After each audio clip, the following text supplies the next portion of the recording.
Last thing I want to emphasize really quick, families, is that if your child is transitioning to a new school, man, you have to make sure from day one that these folks understand who your child is. Because I think sometimes what happens is because they have so many kids, they lump them all in the same group.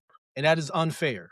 And we all know life isn't fair. But you have to establish the connection and say, no, no, no, no, no. Understand who my child is. That is an expectation I have for you.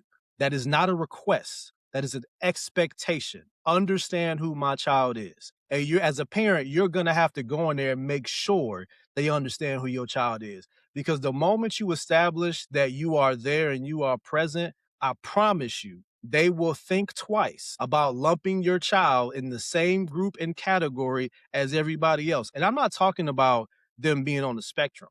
Like, that's a part of who they are. We're not ignoring that. I'm saying the stereotype. They're not going to stereotype my son. There's not going to be all this bias that comes with my son. None of that.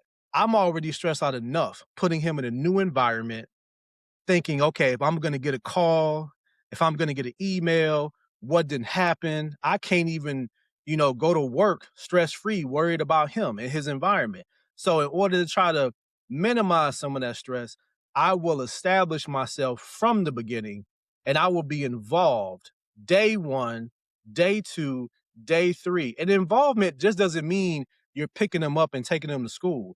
I mean, I am at the school.